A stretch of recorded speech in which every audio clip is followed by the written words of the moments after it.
Mari kita satu hati dalam doa.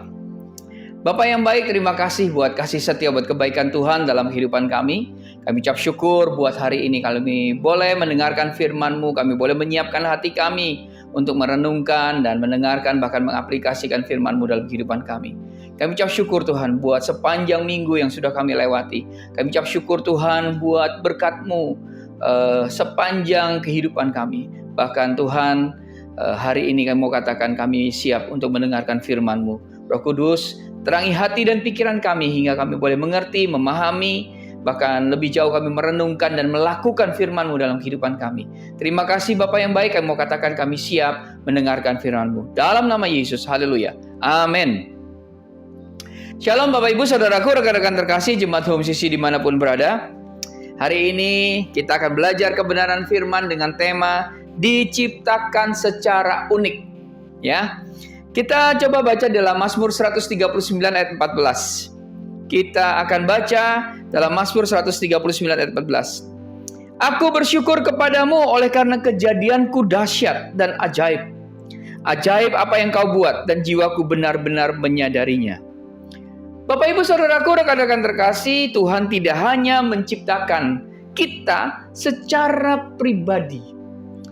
Tuhan juga membuat kita luar biasa unik. Amin. Dari miliaran orang lintas benua saat ini, tidak ada duplikat yang diketahui ada atau pernah ada. Ini sangat mengejutkan jika kita memikirkannya, Bapak Ibu Saudaraku. Kenapa? Karena kita adalah mahakarya asli yang belum pernah dilihat sebelumnya. Ya, jari-jari kita, Bapak Ibu Saudaraku, dirancang ya secara pribadi. Sidik jari kita. Ya, sidik jari kita dengan pola selaput pelangi indah ya. Ya. Itu terperinci dan dipercayakan kepada kita sendiri. Dan satu-satunya. Mungkin desain mata kanan kita bahkan mungkin berbeda dengan desain mata kiri kita. Gigi kita itu unik bagi kita. Selera kita juga unik, ya. Gaya berjalan kita unik, suara kita unik. Jantung kita mendetakkan irama yang khas. Wajah kita juga memiliki pengenalan khusus. Bahkan identik kembar pun ada bedanya, Bapak Ibu Saudaraku. Miliaran mil DNA melingkar dalam sel-sel kita. Diprogram, dikodekan untuk kita. Setiap penanda biometrik seperti tanda tangan tertulis memfokuskan sorotan kembali ke alam semesta tentang betapa istimewanya kita. Dan semuanya itu adalah kehendak. Atas kehendak, hak prerogatif dan kemampuan Tuhan yang sepenuhnya, yang tidak terbatas. Dan Tuhan melakukannya karena Tuhan bisa. Katakan amin. Bapak Ibu Saudaraku, rekan-rekan terkasih Jemaat Home Sisi dimanapun berada. Kalau kita mengharapkan Tuhan membuat dua orang yang sama persis, ya, berarti sama dengan kita meminta Mozart untuk nulis ulang simfoni yang sama. Baris demi baris yang sama, nada demi nada yang sama. Pertanyaannya kenapa dia harus melakukan seperti itu? Kalau dia sudah mengerjakan ya sebuah simfoni yang sudah dia menjadi karyanya dia, kenapa dia harus melakukan karya yang sama? Bukankah pekerjaan itu sudah dilakukan? Hanya sesuatu yang baru dan menyegarkan yang akan dilakukan. Demikian juga dengan kita. Kita ini didesain dengan khas. Keunikan kita yang luar biasa. Kemampuan kita yang tidak tergantikan. Membuat kita, ya Bapak Ibu Saudaraku, sangat berharga. Membuat kita adalah keajaiban yang berjalan. Katakan amin. Hari ini saya mengajak kita semua untuk mencoba pikirkan. Ya, pada awal pembuahan kita memenangkan peluang di antara 300 juta pesaing. Berlomba untuk menjadi seorang kita atau seorang Jimmy. Ya, untuk seorang Jimmy ya hari ini ya itu ada peluang untuk memenangkannya, yaitu 300 juta pesaing pada saat pembuahannya. Dan kita menang. Kemudian miliaran keajaiban di tingkat sel berhasil terjadi selama berbulan-bulan. Proses di dalam kandungan ibu saya memampukan kita untuk berkembang dan tetap hidup. Di dalam rahim ibu kita, Tuhan menjalin dan menghubungkan berbagai sistem yang kompleks, sehingga mereka tidak hanya dapat berfungsi dengan baik dan berkomunikasi dengan cepat dengan otak kita, tetapi pada akhirnya menyatu dalam permadani hidup kita. Katakan amin. Itulah Bapak Ibu Saudaraku, ya. Itulah sebabnya pembuahan dan kelahiran manusia disebut sebagai mukjizat terbesar kehidupan. Katakan amin. Kemudian kalau kita menarik nafas pertama kita, pusat mental kita, jantung yang berdenyut, paru-paru yang mengembang, dan otot-otot yang baru yang terbentuk perlu bersatu dan selaras. Seperti orkestra simfoni. Dan saya mau katakan, kita bukanlah sebuah kebetulan. Ayo, Bapak Ibu di rumah sebut namamu dan katakan, ya. Kalau saya, Jimmy Lizardo bukanlah suatu kebetulan. Ya, sama-sama ya. 3, 2, 1. Jimmy Lizardo bukanlah suatu kebetulan. Bapak Ibu, kita ini bukan satu kebetulan. Kita itu kebalikan dari kebetulan. Katakan amin. Pada saat ini kenyataan kita bisa mendengar dan tonton khotbah saya ini. Kita bekerja keras sehingga mata kita bisa menerima cahaya. Untuk otak kita yang teroksigenasi, ya, memproses menjadi bahasa yang kita mengerti. Untuk neuron kita yang kaya nutrisi merasionalisasi pemikiran abstrak yang kita tangkap. Jelas sekali Bapak Ibu Saudaraku, kita dirancang dengan cerdas. Kita dirancang dengan sangat rumit.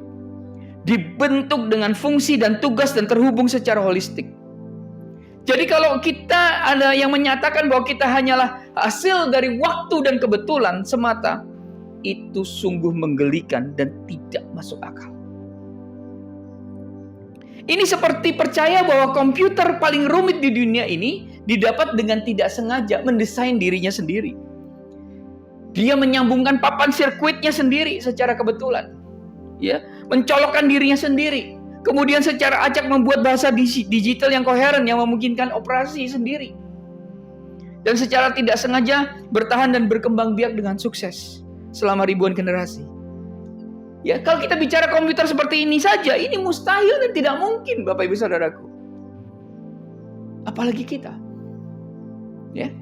Alkitab katakan dengan tegas, ya, bahwa kita tidak menjadikan diri kita sendiri. Mazmur 100 ayat 3. Mazmur 100 ayat 3. Ketahuilah bahwa Tuhanlah Allah. Dialah yang menjadikan kita. Dan punya dialah kita. Umatnya dan kawanan domba gembalaannya. Ya. Tuhan itu Tuhan yang sangat kreatif Bapak Ibu Saudaraku. Tuhan yang penuh kasih, ya, dan Tuhan yang sangat kuat yang merancang dan menciptakan kita. Coba kita baca dalam Mazmur 139 ayat 13. Mazmur 139 ayat 13. Sebab engkaulah yang membentuk buah pinggangku, menenun aku dalam kandungan ibuku. Ini sebabnya identitas kita luar biasa. Dan kita bukanlah kebetulan yang berjalan. Tuhanlah yang membuat hati kita berdetak, ya, dan otak kita berpikir. Tuhanlah yang dengan penuh kasih memilih ras dan jenis kelamin kita. Menyambungkan tulang kita bersama. Menyambungkan setiap organ kita sebagai pemberian yang berharga untuk kita. Dia yang pilih tinggi badan kita, tekstur rambut kita, dan saat kelahiran kita. Tuhan adalah pribadi yang membumbui ekspresi wajah dan kepribadian kita dengan emosi kita sendiri. Wow, luar biasa Bapak Ibu Saudaraku. Dan saya berharap kita bisa memahami ini. Kenapa? Jadi dengan mengetahui semua ini, ayo kita mulai berhenti sejenak. Dan tanyakan pada diri kita sendiri. Tentunya saya akan mulai nanti di dalam khotbah yang saya akan jelaskan hari ini. Dengan pertanyaan-pertanyaan yang umumnya, ya, kita pertanyakan. Dan hari ini mari kita bertanya, Bapak Ibu Saudaraku. Bagaimana kita meresponi rancangan Tuhan? Sudahkah kita berterima kasih kepada Tuhan? Apakah kita mempercayainya atau justru kita menentangnya? Bapak Ibu Saudaraku, apakah kita bersyukur atas pilihan-pilihan Tuhan atau kita marah tentang cara Tuhan menciptakan kita? Sudahkah kita menerima dan menghargai karya Tuhan atau kita membencinya? Saya berharap kita bisa pikirkan dalam hal ini. Bukankah ketika seseorang mencurahkan hati, ya, pikiran dan upaya mereka dalam hadiah yang ingin mereka berikan kepada seseorang yang mereka kasihi, ya, mereka berharap orang itu akan menerimanya dengan gembira dan benar-benar menghargai. Saya mengasihi istri dan anak saya mengasihi keluarga saya. Ketika saya memberikan hadiah kepada mereka, ya, saya berikan hadiah, saya berharap mereka bisa menerima dengan gembira dan mereka benar-benar menghargai pemberian saya. Saya mau katakan ini juga keinginan Tuhan dari kita. Katakan amin. Kita buka dalam Roma 1 ayat 20 sampai dengan 22. Roma 1 ayat 20 sampai dengan 22. Ayat 20. Sebab apa yang tidak nampak daripadanya, yaitu kekuatan yang kekal dan keilahiannya, dapat nampak kepada pikiran dari karyanya sejak dunia diciptakan, sehingga mereka tidak dapat berdalih. Ayat 21. Sebab sekalipun mereka mengenal Allah, mereka tidak memuliakan Dia sebagai Allah atau mengucap syukur kepadanya. Sebaliknya pikiran mereka menjadi sia-sia dan hati mereka yang bodoh menjadi gelap. Ayat 22. Mereka berbuat seolah-olah mereka penuh hikmat, tetapi mereka telah menjadi bodoh. Bapak ibu saudaraku, ketika orang-orang mengenali Allah dan menghargai rancangannya, saya mau katakan bahwa mereka tumbuh lebih berhikmat dan lebih mengerti mengenai karakter dan atribut Allah. Tetapi ketika seseorang membangun benteng kemudian menolak Tuhan dan tidak mau bersyukur, maka hati mereka menjadi sia-sia, gelap, sombong, dan bodoh. Ini adalah kecenderungan manusia kita yang sombong. Melihat yang terburuk dan mengeluh. Memandang diri kita sebagai korban. Dan kemudian kita berdebat dengan pencipta kita. Menghakimi Tuhan. Alih-alih mempercayai Tuhan sebagai pribadi yang memberi kita setiap nafas. Ada orang-orang seperti ini, Bapak Ibu Saudara. Kita cenderung membandingkan kelemahan kita dengan kekuatan orang lain. Kemudian membandingkan kelemahan kita dengan orang lain, masa sedih kita dengan masa senang mereka. Lalu kita melompat kepada kesimpulan yang salah. Ya, mengira kita entah bagaimana lebih rendah atau kurang berharga daripada yang lain. Dan bahwa Allah entah kurang peduli atau kurang perhatikan kita. Begitu banyak orang-orang yang memandang seperti ini. Tapi saya mau katakan jujur saja, Bapak Ibu Saudaraku. Apakah Allah tidak berhak melakukan apapun yang ingin Dia lakukan? Dan apakah Dia benar-benar berhutang penjelasan kepada kita? Kita pikirkan. Karena tanah liat tidak lebih bijaksana daripada tukang periuk. Yesaya 29 ayat 16 katakan begini. Yesaya 29 ayat 16. Betapa kamu memutarbalikkan segala sesuatu. Apakah tanah liat dapat dianggap sama seperti tukang periuk? Sehingga apa yang dibuat dapat berkata tentang yang membuatnya. Bukan dia yang membuat aku. Dan apa yang dibentuk berkata tentang yang membentuknya. Ia tidak tahu apa-apa. Bapak ibu saudaraku, kita sebenarnya tidak memenuhi syarat untuk berdebat dengan pencipta kita. Amin. Roma 9 ayat 20 katakan begini. Siapakah kamu, hai manusia, maka kamu membantah Allah? Dapatkah yang dibentuk berkata kepada yang membentuknya, mengapakah engkau membentuk aku demikian?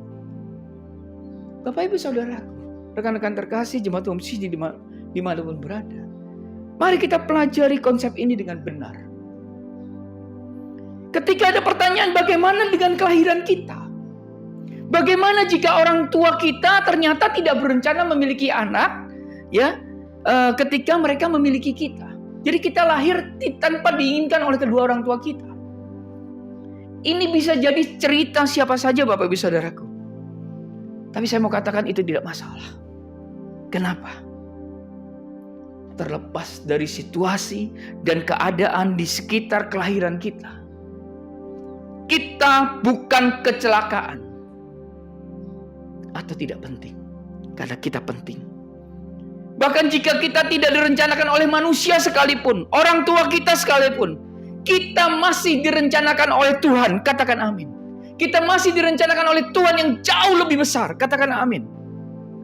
Bapak Ibu Saudaraku, jika kita terus berpikir Tuhan membuat kesalahan ketika Dia menciptakan kita, maka kita akan terus menyalahkan diri kita sendiri dan mengalami kesulitan untuk mengerti nilai kita dan mempercayai Tuhan di bidang penting lainnya.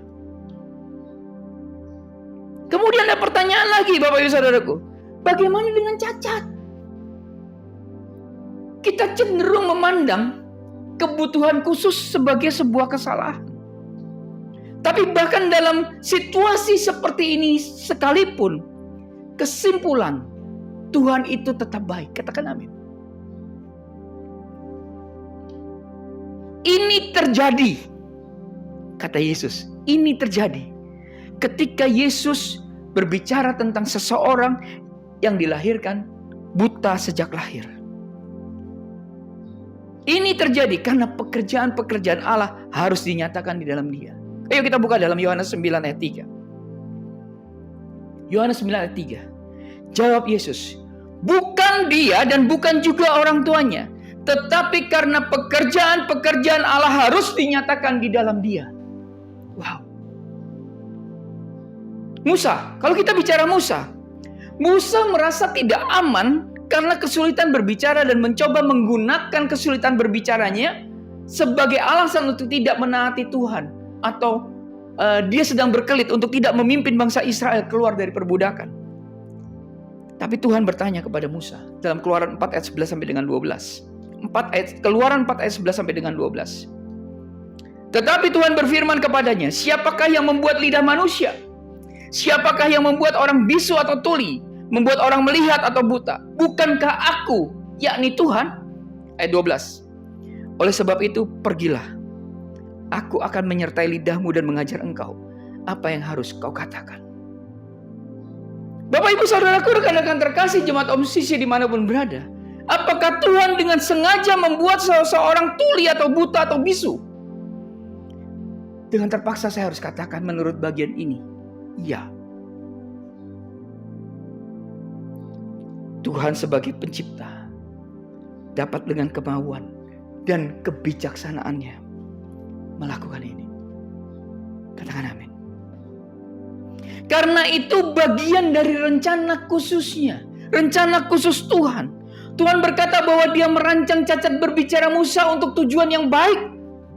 Dan rencana ini jelas berhasil. Kenapa? Karena Musa tidak hanya belajar untuk mengandalkan Tuhan daripada mengandalkan dirinya sendiri ketika menghadapi Firaun. Tetapi ia atau Musa menjadi orang yang paling rendah hati di muka bumi. Bilangan 12 ayat 3 bilang begini. Adapun Musa ialah seorang yang sangat lembut hati, lebih dari setiap manusia yang di atas muka bumi. Kondisi yang terjadi pada Musa justru membuat Musa sangat dekat dengan Tuhan dan dipakai dengan dahsyat oleh Tuhan. Bapak Ibu Saudaraku, rekan-rekan terkasih jemaat Home Sisi dimanapun berada. Hari ini, apakah kita memiliki ketidaksempurnaan atau keterbatasan? Apakah kita memiliki ketidakmampuan untuk belajar? Ataukah kita memiliki kelainan? Bisakah Bapak Ibu Saudaraku, apa yang menjadi kekurangan kita, keterbatasan kita, ketidaksempurnaan kita, menjadikan kita lebih bergantung kepada Tuhan? Bisakah kekurangan kita, kelemahan kita, ketidakmampuan kita, kelainan kita membuat kita menjadi lebih rendah hati, menjadi lebih berbelas kasih, menjadi lebih baik dan penuh kasih? Akankah kita berani berterima kasih dan memuliakan Tuhan dengannya? Dan bukan dengan angkuhnya salah menilai tujuan jangka panjang Tuhan dalam hidup kita. Kita diciptakan secara unik. Tapi kemudian ada pertanyaan, bagaimana dengan keluarga kita? Sudahkah kita menerima orang-orang yang Tuhan berikan kepada kita sebagai orang tua, yang Tuhan berikan sebagai saudara kandung? Apakah kita menghormati Tuhan atas keluarga yang di dalamnya Tuhan menempatkan kita di dalam keluarga itu? Begitu banyak orang hari-hari ini menghadapi pergumulan. Mereka benci, mereka kesal, mereka tidak berdaya di dalam sebuah keluarga. Dan mereka sepertinya mau keluar dari keluarga yang Tuhan sudah tempatkan dia ada di situ. Bapak Ibu Saudaraku, ini adalah pergumulan yang dialami oleh banyak dari kita. Saya mau katakan kita semua memiliki keluarga yang tidak sempurna. Dalam Alkitab, Bapak Ibu Saudaraku, Kain sangat membenci saudaranya, sehingga ia membunuhnya dan menderita karenanya. Kejadian 4 ayat 3 sampai dengan 16. Itu Kain dan Habel. Bicara Daud, kakak laki-laki Daud mengabaikan Daud, meremehkan Daud dan merendahkan Daud. Namun Tuhan menjadikan Daud pemenang di salah satu kisah terbesar dalam sejarah. Ini berbicara ketika Daud ada dalam pertempuran Daud dan Goliat. Saudara lihat, kakak-kakak Daud yang melecehkan dia, meremehkan dia, yang merendahkan dia, itu ada bersama-sama dengan dia pada saat itu. Kakak-kakak Daud adalah prajurit yang ada di medan perang yang sama. Bapak Ibu Saudaraku, rekan-rekan terkasih, jemaat Om Sisi dimanapun berada, banyak orang bertumbuh atau tumbuh dengan kemarahan besar terhadap keluarga mereka setelah mereka mengalami peristiwa menyakitkan yang di luar kendali mereka. Ada yang lain yang mengutuk dilahirkan dari ibu tunggal.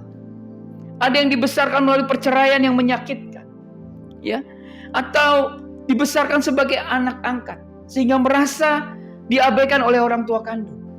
Saya mau katakan semua keluarga memiliki masalah. Dan mungkin keluarga kita tampaknya membawa ketidaksempurnaan ke tingkat rendah yang baru. Dan mungkin kita telah bergumul untuk mengerti bagaimana Tuhan yang baik dapat membiarkan semua itu terjadi pada kita.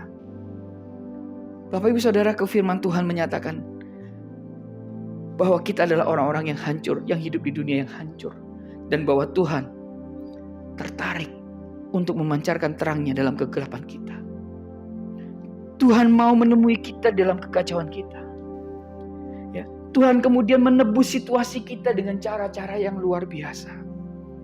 Tuhan selalu melihat gambaran yang lebih besar. Dan Tuhan itu ahli dalam mendatangkan berbagai hal yang benar-benar baik dari berbagai hal yang buruk yang sedang terjadi. Tuhan sangat ahli mendesain ulang. Perhatikan Yusuf. Yusuf memiliki saudara-saudara yang membenci dia dan mengkhianati dia. Kita sudah sering bahas dalam khotbah saya. Kejadian 37 ayat 23 sampai dengan 28. Kemudian Yusuf dituduh, dijebloskan ke penjara. Situasi yang sulit untuk dihadapi. Tapi Tuhan menemui Yusuf di sana. Dan ketika Yusuf kemudian dipromosikan di Mesir, dia adalah orang yang rendah hati, Bapak Ibu Saudaraku. Dia adalah orang yang tidak mementingkan diri sendiri. Dan dia adalah orang yang memakai posisinya, ya, sebagai orang yang menyelamatkan jutaan nyawa. Dan dia, Yusuf, mengakui bahwa rencana Tuhan itu baik. Dan bagaimana Tuhan mengizinkan dia melewati semua pelecehan dan rasa sakit yang dialami. Kita lihat dalam Kejadian 50 ayat 20. Dia sanggup berkata seperti ini. Kejadian 50 ayat 20. Memang kamu telah mereka-rekakan yang jahat terhadap aku. Tetapi Allah telah mereka-rekakannya untuk kebaikan. Dengan maksud melakukan seperti yang terjadi sekarang ini. Yakni memelihara hidup suatu bangsa yang besar. Wow. Bagaimana dengan kita? Apakah hari-hari ini kita merasa ditolak? Apakah hari-hari ini kita merasa dikhianati? Merasa dipenjara di keluarga kita sendiri? Merasa terpenjara di tubuh kita sendiri? Merasa terpenjara di pernikahan kita sendiri? Bapak Ibu Saudaraku, sudah waktunya untuk mengundang Tuhan di dalam situasi sulit kita. Jadilah cukup berani untuk berterima kasih kepada Tuhan. Ya. Di tengah-tengah apa yang kita hadapi. Dan kemudian pilihlah untuk memuliakan Tuhan sebagai terang di tempat yang gelap. Mari kita beranjak ke tingkat selanjutnya, Bapak Ibu Saudaraku. Tahukah kita mengapa kita dilahirkan pada tahun kita dilahirkan? Atau di negara tempat kita dilahirkan? Firman Tuhan berkata bahwa Dia atau Tuhan menemukan bahwa kita akan tinggal dan kapan kita akan tinggal di sana. Pasti untuk sebuah alasan. Katakan amin. Kisah Para Rasul 17 ayat 26 sampai dengan 27. Kisah Para Rasul 17 ayat 26 sampai dengan 27. Ayat 26. Dari satu orang saja ia telah menjadikan semua bangsa dan umat manusia untuk mendiami seluruh muka bumi. Dan ia telah menentukan musim-musim bagi mereka dan batas-batas kediaman mereka. Ayat 27. Supaya mereka mencari Dia dan mudah-mudahan menjamah dan menemukan Dia, walaupun Ia tidak jauh dari kita masing-masing. Bapak Ibu Saudaraku, perhatikan. Mengapa Tuhan menempatkan kita di suatu tempat pada waktu tertentu? Firman Tuhan tadi katakan, untuk mencari Tuhan dan menemukan Tuhan. Katakan amin. Nah, pertanyaannya, sudahkah kita mencari Tuhan? Sudahkah kita menemukan Tuhan? Tuhan memakai ciptaannya untuk menyatakan kepada kita bahwa Dia hidup, baik, Dia baik dan peduli pada kita. Coba ayo kita pikirkan. Tuhan bisa saja dengan mudah membuat kita berbeda. Memposisikan hidup kita pada tahun 1980-an misalnya. Dan membuat kita dilahirkan mungkin gak di Indonesia, di negara lain. Dia bisa saja membuat kulit kita berwarna lain, Bapak Ibu Saudaraku. Memberi kita jenis kelamin yang berbeda. Temperamen yang berbeda pada keberbedaan kita. Dan tentunya juga ada latar belakang keluarga yang berbeda pada kita. Tetapi kenapa Tuhan tidak melakukannya? Perhatikan baik-baik. Tuhan ingin menjadikan kita, ya, sebagai diri kita. Bukan sebagai kutuk, tetapi sebagai berkat. Katakan amin. Dan bukan untuk memberkati kita saja, tetapi memberkati dunia. Rancangan Tuhan begitu luar bagi kita, tuh luar biasa dan memiliki tujuan, Bapak Ibu Saudaraku. Kita dapat percaya bahwa Tuhan tahu persis apa yang sedang Dia kerjakan dalam hidup kita. Nah, ini yang perlu kita tanamkan. Kebenaran ini, ya, yang kita harus biarkan ini tertanam dalam hati kita. Kenapa? Karena yakin akan kebenaran ini. Kalau kita yakin akan kebenaran ini, akan bisa mengubah kita selamanya. Tapi sekali lagi, pilihan ada di tangan kita. Pilihan ada di tangan Bapak, Ibu, Saudara, rekan-rekan terkasih. Pilihan ada di antara kita, jemaat Home CC yang saya kasihi. Kita bisa saja menghabiskan sisa hidup kita dengan terjebak di pangkalan pertama. Menolak rencana Tuhan. Atau dapat mempercayai Tuhan dan menyembah Dia untuk semua yang telah dilakukan Tuhan bagi kita. Kemudian kalau kita sudah mempercayainya, mari kita bergerak maju dengan keyakinan dan kepastian. Bapak Ibu Saudaraku, ini persis seperti yang ditulis oleh Daud di dalam Mazmur 139. Ingat baik-baik bahwa Daud adalah yang terkecil dan yang paling diremehkan. Kita buka dalam Mazmur 139 ayat 13 sampai dengan 18. Saya mau bacakan ini buat saudara. Mazmur 139 ayat 13 sampai dengan 18. Ayat 13. Sebab Engkaulah yang membentuk buah pinggangku, menenun aku dalam kandungan ibuku. Ayat 14. Aku bersyukur kepadamu oleh karena kejadianku dahsyat dan ajaib. Ajaib apa yang kau buat dan jiwaku benar-benar menyadarinya. Ayat 15. Tulang-tulangku tidak terlindung bagimu ketika aku dijadikan tempat yang tersembunyi dan aku direkam di bagian-bagian bumi yang paling bawah. Ayat 16. Matamu melihat selagi aku bakal anak dan dalam kitabmu semuanya tertulis hari-hari yang akan dibentuk sebelum ada satu pun daripadanya. Ayat 17. Dan bagiku betapa sulitnya pikiranmu ya Allah. Betapa besar jumlahnya. Ayat 18. Jika aku mau menghitungnya, itu lebih banyak daripada pasir. Apabila aku berhenti, masih saja aku bersama-sama Engkau. Bapak Ibu Saudaraku, di sini kita perlu mendarat. Bukan di tempat kesombongan, tapi justru di tempat rasa bersyukur, rasa yang penuh dengan sukacita. Karena firman Tuhan mengatakan bahwa kejadian kita dahsyat dan rancangannya ajaib bagi kita. Ajaib. Rancangannya kita direncanakan secara dahsyat dan rancangan Tuhan bagi kita juga dahsyat, ajaib. Pikirannya terhadap kita tidak terhitung dan betapa sulitnya tidak bisa kita bayangkan. Kehidupan dan hari-hari kita tidak acak, tapi direncanakan. Bapak Ibu Saudaraku, hati kita harus merekah dengan kepercayaan dan kehormatan kepada Tuhan. Dan kita tidak boleh meragukan Tuhan dan membenci diri kita sendiri. Katakan amin. Kita harus berhenti melawan dan mulai bersukacita dan berterima kasih. Jadi tanpa kesombongan yang egois, tetapi dengan rasa terima kasih, ya, yang rendah hati. Kita bersyukur. Bapak Ibu Saudaraku, maukah ya di akhir khotbah saya ini kita menaikkan doa terima kasih kepada pencipta kita, karena dia menjadikan kita unik. Kita diciptakan secara unik. Maukah kita memilih untuk berhenti menentang rancangannya bagi hidup kita, dan mulai kita mengucap syukur, berterima kasih kepada Tuhan atas aspek apapun, ya, dari tubuh kita, keluarga kita, atau keadaan paling sulit yang sekarang kita sedang alami. Maukah kita berdoa agar Tuhan menemui kita di tempat kita berada saat ini, di dalam kesulitan kita, dalam kesakitan kita, di dalam kelemahan kita. Ketika Tuhan menemui kita, maka ada kebaikan untuk kita, ada kebaikan untuk dunia, dan semua kebaikan itu untuk kemuliaan nama Tuhan. Amin. Mari kita berdoa. Ya Tuhan, aku percaya bahwa Engkau menciptakan aku. Terima kasih telah menciptakan aku dengan dahsyat dan ajaib. Ampuni aku untuk saat-saat di mana aku telah beranggapan yang paling buruk, di mana aku menolak Engkau, menolak rancangan-Mu atas tubuh dan keluargaku. Bapa, Engkau melihat hidupku dari awal hingga akhir, dan Engkau mengerti gambaran yang lebih besar yang aku tidak mengerti. Tuhan Yesus, hari ini aku memilih hari ini untuk mempercayai Engkau dan berterima kasih kepada Engkau sebagai gantinya.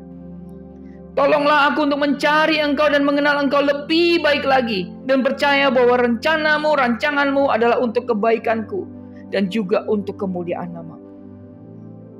Bapa yang baik, tebuslah hidupku dan masa depanku, dan tolonglah aku menjadi terang di dunia ini untuk kemuliaan nama Tuhan. Bapa di surga, terima kasih buat doa yang dinaikkan ini. Hamba berdoa Tuhan untuk kami semua, untuk umat-Mu. Kiranya mereka hari ini sungguh-sungguh mau mengucap syukur, berterima kasih apapun kondisinya, karena kami percaya bahwa kami diciptakan secara unik. Kami diciptakan oleh Engkau untuk sebuah tujuan, di mana kebaikan Tuhan dinyatakan, di mana kemuliaan Tuhan dinyatakan, dan kemuliaan nama Tuhan ditinggikan. Terima kasih Tuhan Yesus. Terima kasih Bapa yang baik. Dalam nama Yesus kami berdoa dan mengucap syukur. Haleluya. Amin. Karena itu, saudara-saudaraku jemaat Kristus yang dikasihi Tuhan, angkatlah kedua tanganmu dan terimalah berkat. Mari aminkan setiap perkataan berkat yang kita percaya bahwa kita menerimanya. Tuhan memberkati engkau dan melindungi engkau. Tuhan menyinari engkau dengan wajahnya dan memberi engkau kasih karunia. Tuhan menghadapkan wajahnya kepadamu dan memberi engkau damai sejahtera. Kiranya kasih dan penyertaan Bapa di surga dan damai sejahtera dari Tuhan Yesus Kristus serta penghiburan dari Roh Kudus terus menyertai kita sampai Maranatha, Tuhan Yesus datang kembali. Kita yang percaya dan menerima berkat Tuhan, mari kita sama-sama katakan amin.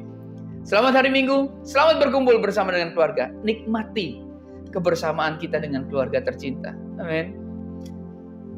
Terus cintai Tuhan, berhenti menghakimi dan selalu jadi berkat. Tuhan Yesus memberkati.